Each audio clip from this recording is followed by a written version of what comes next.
what I always ask entrepreneurs are, what would be your 3 top tips to an entrepreneur, and what would be your 3 don't do's? I guess we've already got one. Don't buy property abroad.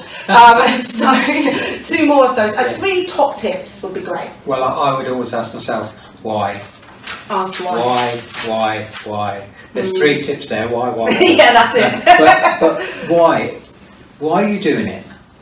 Whatever you do, why are you doing it? Now, so that's one, because that opens up a can of worms. Yeah. The other thing is, whatever you're doing, is it taking you forwards or backwards in your life? So 3 top tips is ask yourself why, and then you'll write your goals down, because you'll know why you're doing it. So there you have your goals, because you are here and normally you want to because people are not happy where they are. Yeah. They want to be somewhere else. Yeah. So the only way is a journey. So why do you want to go on this journey? What is the main aim for it? And what are your goals then for it, and where is your end? You're at point A, you want to be at point B, as far as you know at the moment. So how are you going to get there? And it's just asking yourself the questions. Why am I doing it? What is the answer to that?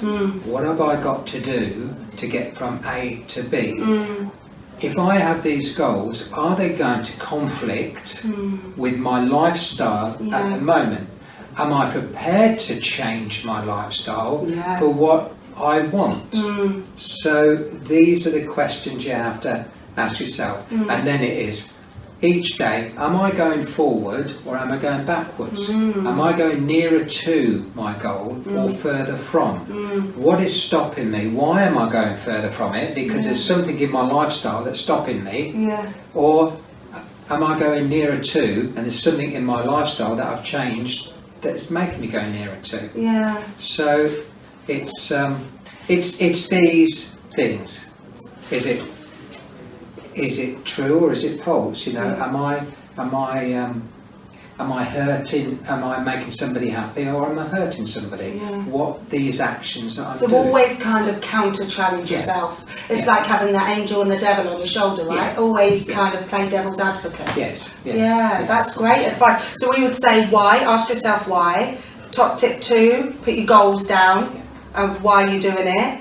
And top tip 3? Well, you're going from A to B, you know where you want to be, and you know where you are now. What have you got to do to get those? What are the steps? What are the things? What are the tools you need? What's the education you need? Who are the people that you need? What do they need to be like, do? What is everything like? Because I knew what I wanted to do. I wanted to be in property maintenance. I couldn't make the invoices out, but I know somebody who could. So therefore we was compatible in that team. Then what else can you be compatible? Did you want to bring somebody else in who could be compatible with your dreams? So if you can't do it yourself, but you have those dreams and ambitions and wants and needs to do that, and you feel that is right for you, then you just have to bring other people in. Isn't it like, is it Harrison Ford that says, I was the most clever man because I knew the best people to do the best jobs, right? Something along those lines. He got the best accountant, he got the best lawyer, and he didn't know how to do any of it. I think he... You don't have to. He just got the best people to do the best roles. And all you have to have is a dream. A dream. And then do something about it. You know, because you see these opportunities come along. A lot of people want something, the opportunity is staring them in the face, and they go, oh no, I'm not doing that because it might hurt. It might... Well, I can't do that because I go to the bowling alley on a Saturday, and I can't do that, and always do excuses. That. So it's like I'd rather play today than invest for tomorrow. So play today instead. I'm going to put that on the podcast. Play today instead of invest for tomorrow. That's it. And finally, the 2 points other than buying property abroad. What 2 things would you tell every entrepreneur not to do? You can have time to think day to day instead of invest. What not to do? I mean, I know it's hard as an entrepreneur because you're so positive. But if you had an entrepreneur right in front of you, well, say me, what would you say, Khadija, in your journey, don't do this? I know, spread yourself too thin. Yes. So what you're doing, you jump in from one thing to another, to another, to another, to another, to another. And I know a person, a friend of mine, right, he should have been, and he would have been a multi-millionaire, right? He started off the same time, 2 years before me. So he's 2 years older, really. And he had a market stall. Wow. And he knew where to get all of his stock from. And he could buy cheaper than I could. He knew better places. He could buy better quality. And he'd got the gift of the gab. And he was great. And I looked at him thinking, why can't I be like that? Why can't I talk to these people on the markets like that? Yeah. He could sell anything to anybody. And then he started to shop, and we started to shop. And then he made quite a lot of money, and we made a bit, and we paid our taxes, and he goes, I'm not paying tax. And so therefore, he packed all of his bags, and he ran away to the other side of the world. So after 3 years, I don't know whether it's the same now, it was in the 60s and 70s, but then you could come back and everything was fine.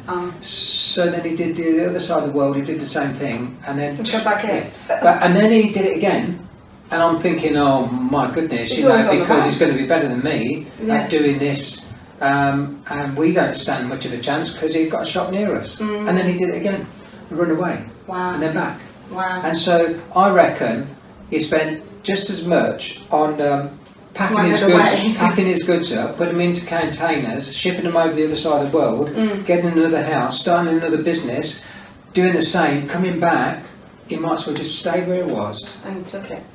And he would have been a multi-millionaire. Wow. So, and I probably wouldn't be, because he was a competitor.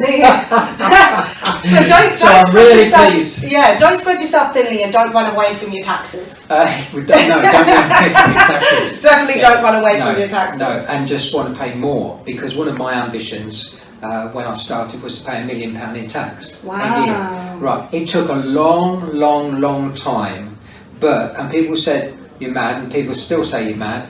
And the most I've ever paid in 1 year is nearly £12 million, and I'd like to pay that every single year. We do pay millions, but if you are paying that, then your company is growing enough. And so people would go, oh, I fiddled it, so I don't pay any. That's fine. You want an accountant who will get you all your benefits, but if you're not paying a huge amount of tax when you've been in business 10, 15 years or 20 years, then something's wrong. If you've got that ambition to grow your business. Some people don't. Some people say, I like to stop under this threshold, and I'm cool about that.